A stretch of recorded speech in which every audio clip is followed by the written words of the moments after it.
Thank you. It is, I gotta say, it's great to be back in Toledo, but it is cold. I got a little tour of the facility just before I came on stage, actually while Kelly was speaking, and thank you, Kelly Loeffler, our great SBA administrator. She's doing a great job, we're proud of her, but I think I'm still shivering from the tour I got outside. You guys are a hell of a lot tougher than I am to be able to manage this cold every single day, and I can't wait for the mainstream media stories today that the Vice President is suffering from unnamed tremors. And what I'm suffering from is Toledo in January. It is cold up here. I will say that when I was flying in here, sometimes when you're Vice President, you travel over the country, you travel over the world, and you're not always sure exactly where you're going. I was very excited to be back in Toledo today, but for a brief second I forgot where I was coming. I opened the window and I thought the President had sent me to Greenland. And which is going well, by the way, which is going well. But let me give a few shout outs here. Besides Kelly Loeffler, I want to thank a few people who are here. In the front row here, we have our great United States Senator for the state of Ohio, John Husted, my replacement. And he's doing a great job. He's helped us a great deal. We have the next governor of the state of Ohio, Vivek Ramaswamy. Vivek, give it up for Vivek. I believe we have Vivek's new running mate, Rob McCauley. Rob, where are you there? Hey, Rob, good to see you, man. Thank you for being here. And I see our great Secretary of State, Frank LaRose. Thank you, Frank. Now, Rob, I'll give you advice as a number two. Here's my advice. What you need to do when you're governor, or when you're lieutenant governor and Vivek is governor, because you guys are going to win, and John Husted is going to win in November. We got to make sure that happens, right? You guys are going to get out there and make sure these guys win. We're going to be with you every step of the way, but when Rob is lieutenant governor, the secret to being a successful number two is to take credit for every single good thing the administration does. And when anybody criticizes the administration, you can step back and say, that was not me, that was number one. That is how you be a successful lieutenant governor for the state of Ohio. That's my approach as Vice President of the United States, and I see my dear friend Jay Edwards, who's running for treasurer. Jay, it's good to see you, man. Thanks for everything that you've done for our state and our country. Now, I'm headed from here to Minneapolis, where we're going to talk with some of our ICE agents, talk with local officials about how we can turn down the chaos. And my simple piece of advice to them is going to be, look, if you want to turn down the chaos in Minneapolis, stop fighting immigration enforcement and accept that we have to have a border in this country. It's not that hard.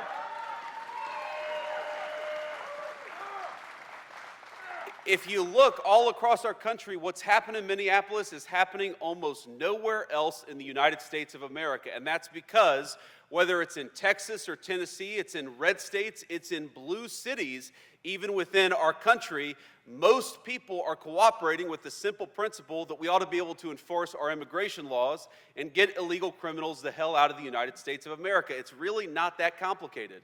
But in a few distinct cities, you see this craziness because the far left has decided that the United States of America shouldn't have a border anymore, and they are willing to fight and penalize and dox and even assault our law enforcement officers in order to fight for the basic principle that anybody ought to be able to come into the United States of America. Well, I'll tell you right now, the Trump administration, we reject that. We are going to get illegal criminals out of our country, and we're not going to let a few left-wing radicals stop us.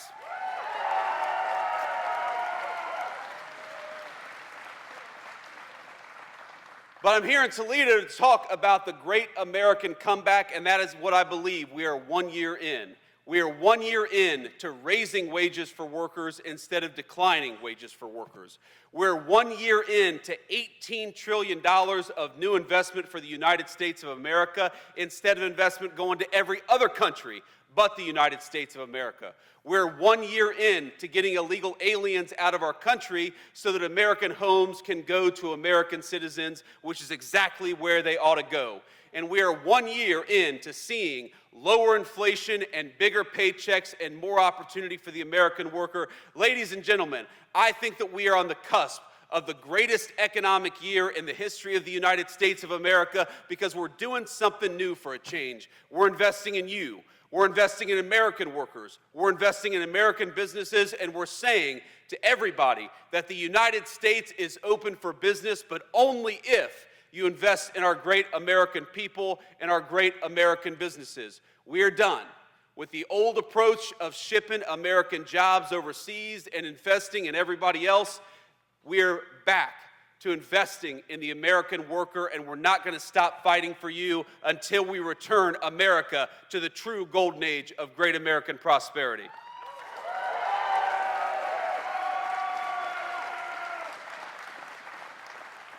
Now, even a year in, we've already seen incredible success from the Trump administration's economic policies. The IRS says that this is going to be the biggest tax refund year in the history of the United States of America.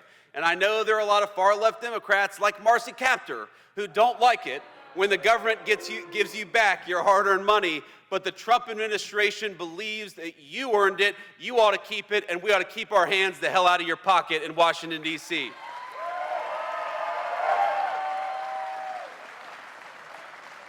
So why are we going to have the biggest tax year, the biggest refund year in the history of the United States of America? It's because the president, working with the Republican Congress, got no taxes on tips. It's because we got no taxes on overtime. It's because we got no taxes on Social Security.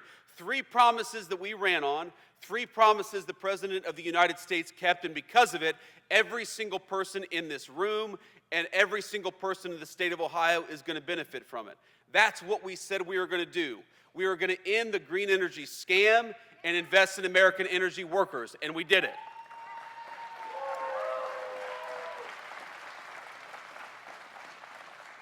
We're going to reward companies for investing in the United States of America and penalize companies for trying to invest in communist China and places all over the world. We said we were going to do it, and we did it. And because of it, we're starting to see the benefits for American workers every single day. We have the lowest inflation that we've had, well, since the last Trump administration. We have rising wages for American workers. You know that under the Biden administration, those terrible, terrible times, under the Biden administration, you lost an average of $3,000 over that 4 years because inflation was out of control and wages were stagnant for our country. You know, under the first year of the Trump administration, you've already gained over $1,300 in real wage gains. And my friends, we are just getting started. Because what the President of the United States says every single day is we are not done fighting for the American worker until we get everything back that the Biden-Harris administration took away and more beyond that. I don't want you to just struggle to get by. I don't want you to worry about paying your credit card bill or your medical benefits. I don't want you to think, do I buy prescription drugs or do I buy food? That is the legacy of the Democratic Congress under the Biden-Harris administration, and it's something we can't go back to. A lot of you know my story. I mean, this is my home. You all, well, you voted for me, at least most of you did. So, actually, in this room, I probably got about 100% of the vote. I think I see a few people who weren't old enough to vote for me in 2022, but look, you know my story. You know the fact that I grew up in a family. I was raised by a grandmother who would look at her credit card statement every single day and wonder, what can we afford? Can I buy my medicine this month, or do I need to focus on food? Can we take a little bit extra maybe and buy those pills that she needed in order to stay healthy and keep our family afloat? These are the decisions that way too many families had to take under the Biden administration. And under the Trump administration, we want better for you. And we're fighting better for you every single day. We want you to have enough prosperity to, yes, buy the things that you need, to, yes, buy those medications and put food on the table, but maybe to take a little vacation. Because if you work hard every single day, you ought to be able to enjoy the fruits of your labor. Maybe you want to buy something extra for your kids. Maybe you want to do something that you couldn't do when you were a kid, because that is the promise of the American dream, that we leave the next generation a little bit better off than the generation that came before. And what we had under the Biden-Harris administration is lower wages. We had higher prices, we had more people struggling to get by, and more people who gave up on the essentials instead of buying the things that they needed to buy. What we have under the Trump administration is a totally different approach. And what we're trying to do, and what we've already done a lot over the last year, is made you wealthier, has made your communities safer, has gotten those illegal aliens out of the United States of America, and is trying to rebuild that all-important American dream. So I have a very simple question. Do we, 1 year into this great American recovery, do we want to go back to the failed policies of the Biden-Harris administration? No, we don't. So let's keep doubling down on American prosperity. Let's keep doubling down on the American worker. And let's tell Marcy Kaptur and the rest of the crazy congressional Democrats that we are not going back. We are going forward to a brighter future for every single one of our citizens.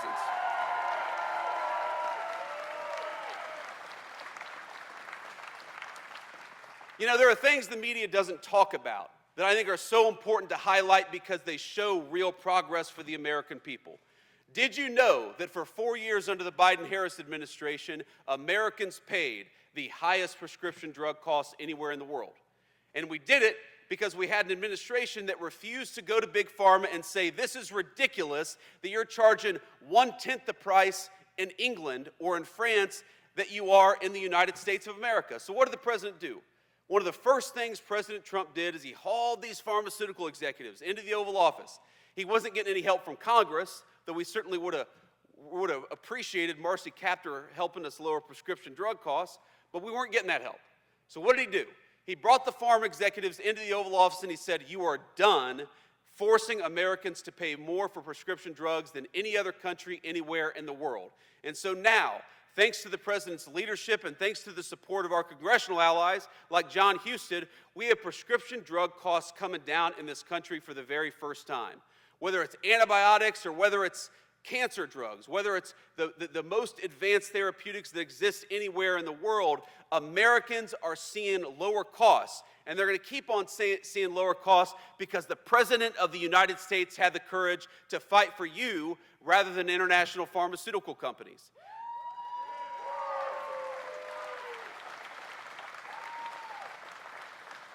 Now, the media doesn't talk about that because, of course, it makes us look good, but these are the victories that depend on having smart, wise leadership in Washington, D.C. You know, another thing the media doesn't talk about is that under 4 years of the Biden administration, the average cost of a home in the United States of America nearly doubled.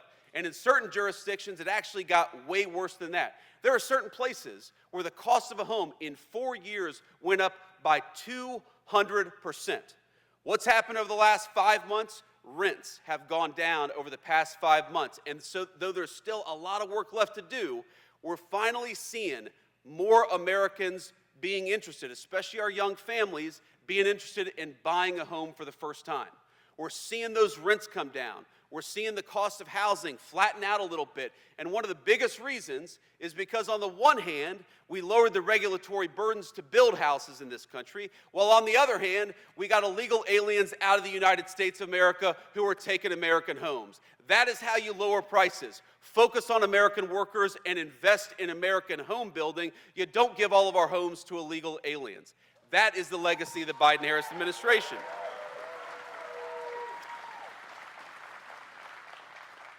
But on all these things, we know there is still so much work to do. And this is something I want you to hear. The Democrats talk a lot about the affordability crisis in the United States of America.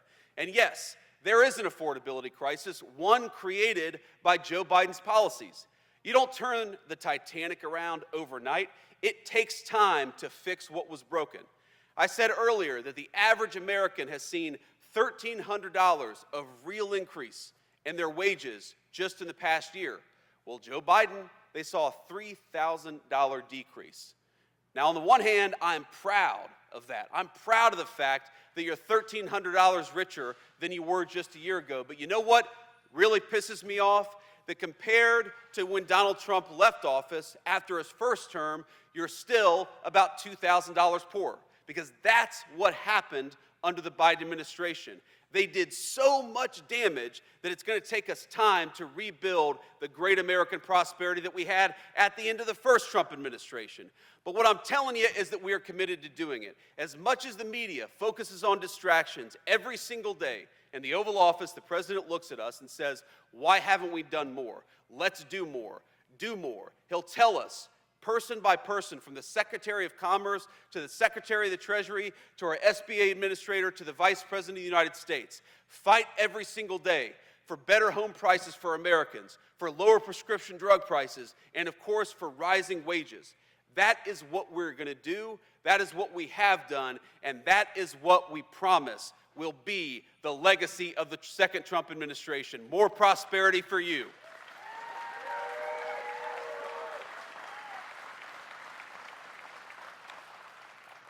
Now, I want to take a few questions from the media, but before I do, I just want to close with this thought. So, you know, growing up in Middletown, Ohio, which is pretty much due south on I-75, a lot of you probably spent time in Middletown in the same way that growing up I spent a fair amount of time in Toledo.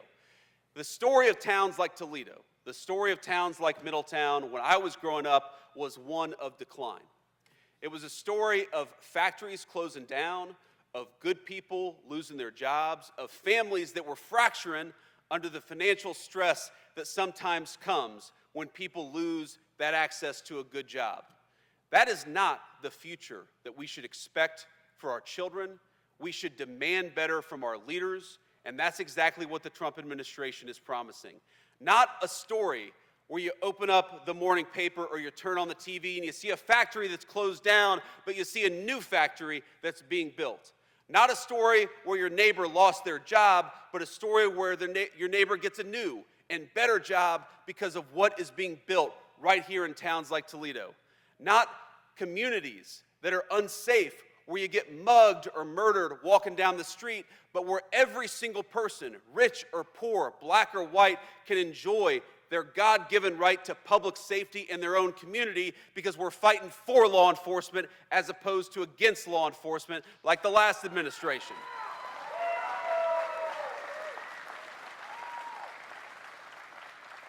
I want the grandmothers, like my grandmother, who are raising grandkids they weren't necessarily planning to raise. I want them to not have to choose between putting food on the table or buying their medicine.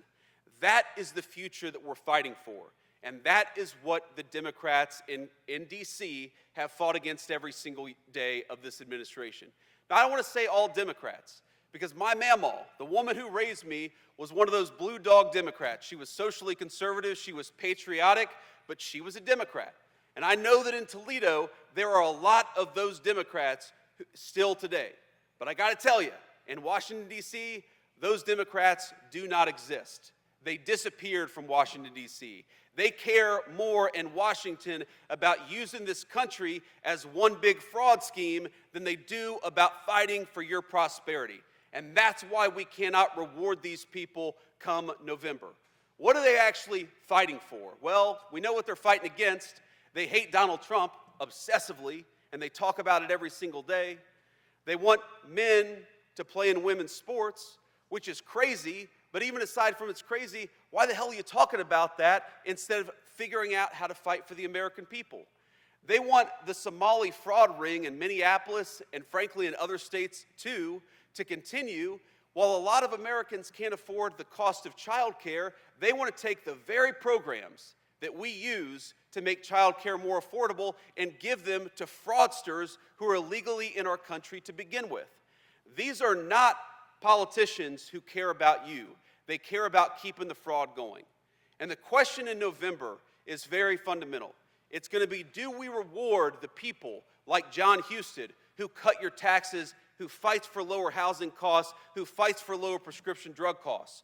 Or do we reward the crazy far-left Democrats who think that America is one big get-rich scheme for fraudsters? That's it. That's simply the question. So I'm asking you, are we going to fight for the people who are fighting for the American dream?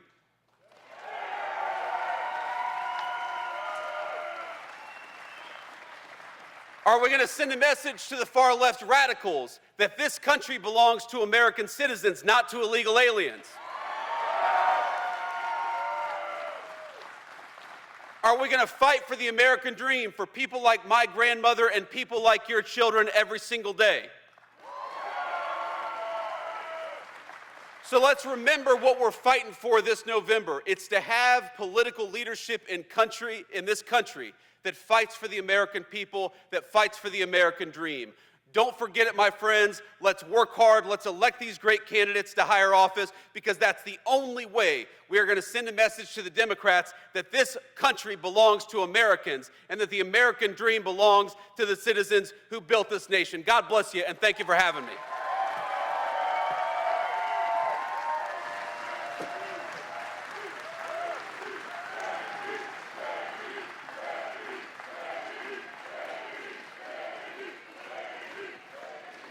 Now, I appreciate that, but I'm going to take a few questions from the reporters, and then we're going to hit the road.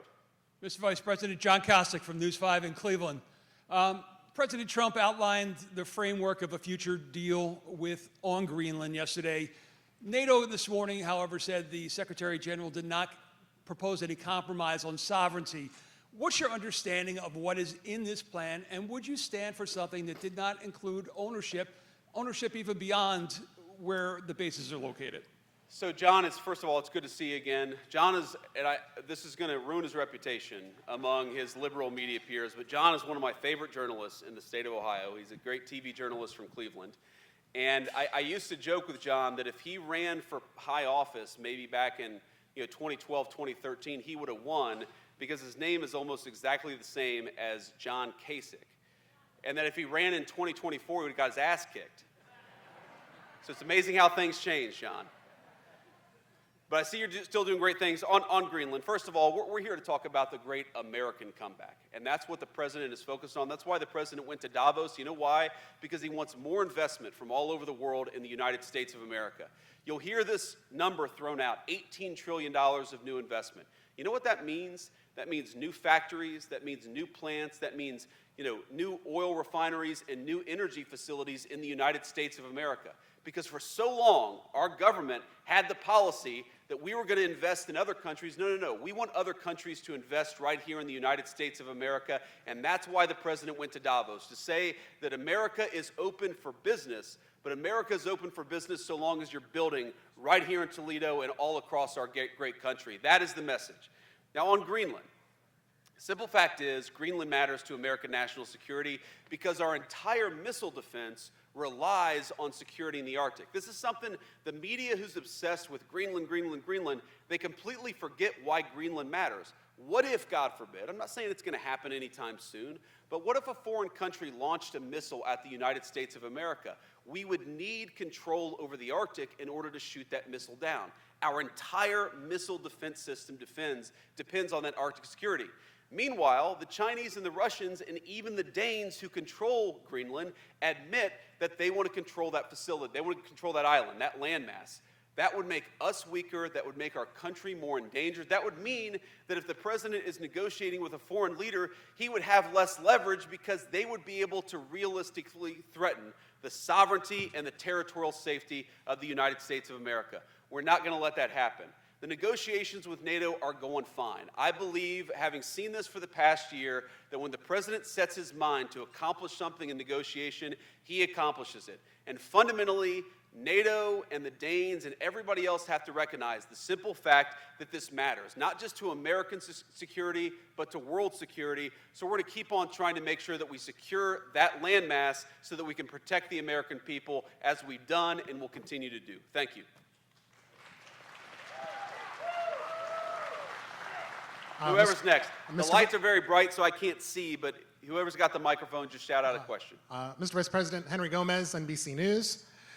President Trump this week said that ICE has made some mistakes. I'm curious what steps the administration is taking to rectify those, and do you think your presence in Minneapolis today will calm the tensions there?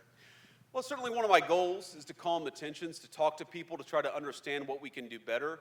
When the president says that that mistakes have been made, my thought on that is that, well, of course there have been mistakes made, because you're always going to have mistakes made in law enforcement. I mean, we all know this. Probably every single person in this room knows a police officer. 99% of our police officers, probably more than that, are doing everything right. Some people are going to make mistakes. That's the nature of law enforcement. But the number one way where we could lower the mistakes that are happening, at least with our immigration enforcement, is to have local jurisdictions that are cooperating with us.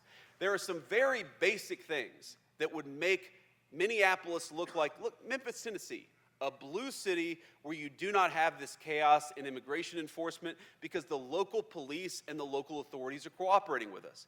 So when you look at Memphis, Tennessee, or Austin, Texas, or any other community virtually across the United States of America, and you don't see the same level of chaos in Minneapolis, the natural conclusion is that it's not what ICE is doing in Minneapolis, it's what Minneapolis authorities are doing to prevent ICE from doing their jobs. And that's exactly what's happening. So let me give you just a couple of very real-world examples of some of the problems that we face. So let's say you have a sex offender. We've arrested a number of sex offender illegal aliens in Minneapolis just in the last couple of months. But that person, because they're an illegal alien, we don't know where they live. We don't know their address. If local authorities were cooperating with us, it would be easier to send an ICE agents to the person's house to arrest them, to have local law enforcement protecting our immigration officers. They throw the sex offender in the back of a car, deport that person, throw them in jail, whatever, and then they go home safely to their families. That's not what's happening. What's happening instead is that the Minneapolis authorities are refusing to tell us where that sex offender lives. Why are they protecting sex offenders? That's anybody's guess, but it's crazy. Meanwhile, the local police are being told by the mayor, don't help them. So if there are protests, and there are people trying to not just protest, but interfere with what ICE is doing, we don't have the support of local law enforcement to keep the peace. So when I talk about lowering the temperature, those are the two things that we want those local authorities to do. Help us find sex offenders and get them out of their community. And again, this is bonkers. Think about this. If you've got a neighbor who's a sex offender and somebody wants to go and take that person away, I'm going to raise my hand and say, yes, please, get that person away from my children. What is wrong with Minneapolis authorities? They so hate the idea of enforcing immigration laws that they're telling their people not to get sex offenders out of their community. It's crazy, and it's why we see so much chaos in Minneapolis, but not elsewhere. Sean Hegarty, sir, 13 Action News here in Toledo. In the city itself, affordable housing is a real problem. The supply is low, rents are going up. What specifically can your administration do to increase the supply and get people, especially in the city of Toledo, into long-term, stable, good housing? So we're working on a number of things on this front. First of all, one of the things the president just announced a couple of weeks ago that, again, hasn't gotten a lot of media attention, but I think is very important, is that he said, we want American homes to go to American citizens. That means no illegal aliens buying American homes. It means no mortgages going to people who have no legal right to be in this country. But it also means that we're going to stop large institutional investors from buying up American homes. That was a major announcement from the president, and we're working on that now. And you see this all the time. You see this massive, beautiful new subdivision where every single person there is renting because that subdivision was bought up by a massive institutional investor. That investor, by the way, is very often paying a lower price for their debt than an American citizen. So we give these people special rules, we give them cheaper access to money, and then we let them buy homes that by right go to American families. That is one of the main reasons why we believe homes have gotten unaffordable in this country. So again, the last administration did nothing about it. We're going to do something about it. We've already started. Here's another thing. If you look at the 20 biggest metros in the United States of America, the 14 with the most illegal aliens have seen the biggest decrease over the past year in rent prices. Now, why is that? Again, if you get people out of the country who are taking up homes that ought to go to American citizens, that's going to put downward pressure on prices. That's going to make it easier for young American families to afford to buy a home. There are 3 exceptions to that. 3 places where you've seen rents increase as opposed to decrease, and every single one of those places are sanctuary cities. So in addition to causing chaos, being a sanctuary city makes your communities less safe, and it also makes housing less affordable. It is very simple. Enforcing immigration law lowers prices for Americans and makes our communities safer. It's a no-brainer, so we'd encourage local authorities to continue to collaborate and work with us instead of fighting against us. Next question. Good morning, Mr. Vice President. Thank you so much. Kyle Mazza, freelancing for Anadolu Agency today. Ukrainian President Vladimir Zelensky announced at today's summit for the World Economic Forum that Ukraine, Russia, and the U.S. will hold their first trilateral talks Friday and Saturday, the 23rd and 24th, in the United Arab Emirates. Seeing what your reaction is to that about those talks. And in Minneapolis, sir, the attacks on law enforcement, the attacks on ICE, what is your message to the law enforcement community at this time when they look for the Trump and the Vance administration to calm their nerves, to ease their burdens? Families are reacting to this as well. So as you stand there on that stage today, how does that make you feel? Well, you know, one of the things that we want to do is send a message to our local law enforcement, to our federal law enforcement, that we stand with them.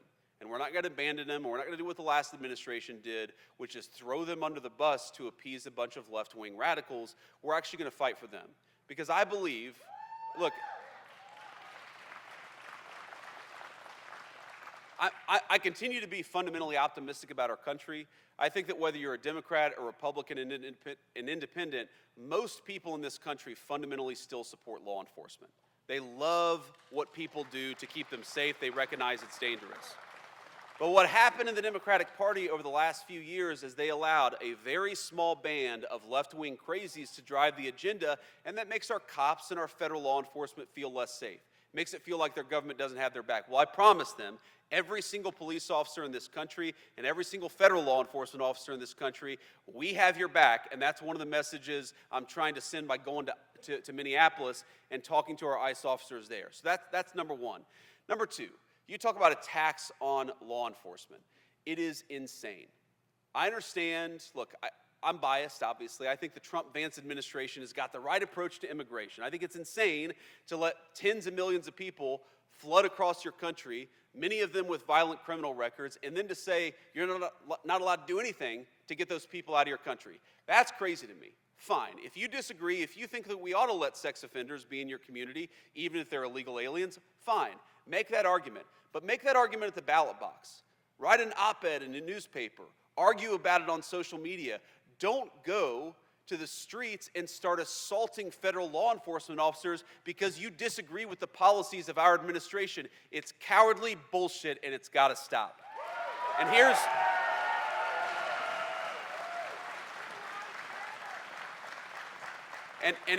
the excuse my language to all the kids there. I'm sorry. Got a little fired up. I was raised by a woman who cussed a lot, so sometimes I do too. My wife's on me. We're working on it.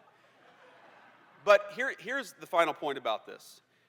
People who assault federal law enforcement or local law enforcement will be shown no quarter. I just, probably 5 minutes before I got on stage, I got a message from our great Attorney General, Pam Bondi. You know what Pam said to me?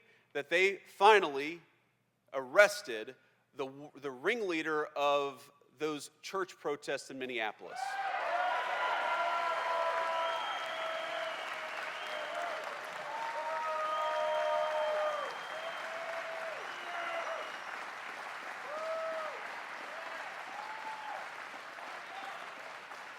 So here's the thing. Again, you don't have to agree with my immigration policies, but if you want to protest by going to an innocent church service on a Sunday, you see these images. They're scaring little kids who are there to worship God on a Sunday morning. Those people are going to be sent to prison so long as we have the power to do so. We're going to do everything that we can to enforce the law, whether you're protesting at a church, which is a violation of federal law, or you're assaulting a law enforcement officer, which again is a violation of federal law. There are going to be consequences. There already have been consequences, and there are going to be a lot more to come. So my message is, if you're thinking about assaulting a law enforcement, don't, because we're going to lock you up if you do. Now, you asked about Zelensky and Russia and Ukraine. Look, the president, he talks about this all the time. This has been the hardest war to solve. Of the 8 wars that the president has solved, he thought this would be the easiest. It's ended up being the hardest. The fact that they're sitting down and talking is progress. And I think we've made a lot of progress here. But look, you've got 2 people who really hate each other. The President of the United States' attitude is quite simple, and I happen to think that it's exactly right. Peace is what is in the best interest of the United States of America. We want commerce between those 2 countries. We want Europe to be less focused on war and more focused on investing in the United States of America. And the best way to do that is to get that war to a peaceful resolution. We're going to keep on working on it. I've been disappointed in the past where I thought we were close to a peace deal, so I'm not going to predict that anything is going to happen in the next couple of weeks, but I know under the president's leadership we've made great progress, and we're going to keep on making progress so we can stop the killing and get back to actually building things all over the world as opposed to people killing each other and tearing things down. And I'll take one more question. Thank you, Mr. Vice President. This is Mary Margaret Olahan with the Daily Wire. I know you were here in September in Minneapolis after an attack on a church that killed school children. What does it mean to you that this attack, another attack, happened on a church last weekend, and do you want to see more arrests for this attack? So, Mary, yes, I certainly want to see more arrests because I've seen the videos and there are very clearly more people who have violated the law. Now, I'll let the Department of Justice speak to that because, as you know, actually getting an arrest warrant is not a walk in a park necessarily. There's a legal process that we have in this country, and rightfully so. But I know the Department of Justice continues to work on bringing every single person who is involved in that church protest. But it's not just a protest. When you interrupt people during a worship service, that is a violation of the law. Just as you have the right to protest, they have a right to worship God as they choose. And when you interrupt that, that is a violation of the law. So yes, I think we're going to see more prosecutions there. I certainly hope that we're going to see more prosecutions there, but I'll let the Department of Justice speak to the timeline there. And on that note, let me just say, I see a lot of people here. I see a few young people. I see a lot of people who work at this great factory. I just want you to know that you are the people who make the United States of America a great country. When I think about all the great things about our nation, all the great things that we've accomplished, the world wars that we've won, we've gone to the moon, we've cured diseases that nobody else thought could be cured, the foundation of that is the prosperity of the American working man and American working woman. You guys are the reason why we're able to do incredible things as the United States of America. We talk about our great foreign policy accomplishments. That starts right here in Toledo, Ohio. We talk about peace in the world. That starts right here in Toledo, Ohio. We talk about prosperity for the entire nation. That starts right here with building things and making things and employing good people in dignified work. That starts in Toledo, Ohio. The cars I see on the road all over the United States of America, many of them built right here. The steel that builds our bridges and so many of our great buildings happens a stone's throw away from this very facility. I want you to know that for too long, your leadership, your government, your politicians have looked down upon you, have ignored you, and that's not happening anymore. There are so many great things I could point to, so many policies, no taxes on tips, the regulatory reform, the fact that we've unleashed American energy. But every single one of those specific policy wins is about a simple fact: reinvesting in you and ensuring that your family has the same great shot at the American dream that I had. This is very personal to me. I don't know if you saw the announcement. I guess we made it yesterday or the day before, but our wonderful second lady is pregnant with our 4th child, and I'm very, very happy about that.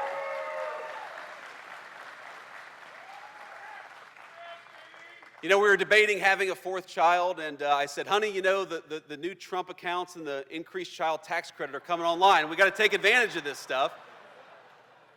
She's going to be pissed at me about that one. That's okay. But look, this is personal to me, just as I know it's personal to you. We've got skin in the game. Our great governor candidate, not governor yet, but we're getting there. Our great senator, all of these great leaders, they love people in the state of Ohio. They love people in this community who are going to rise or fall based on whether leaders in Washington make wise decisions. I'm not saying you're going to agree with everything that we do, though I know in this room we got a lot more agreement than disagreement. But what I am promising you is that every day for the next 3 years, so long as I am the Vice President of the United States, So long as Donald Trump is the President of the United States, we will remember that you are what makes America great and will never stop fighting for you. God bless you. It's good to be home. Thank you.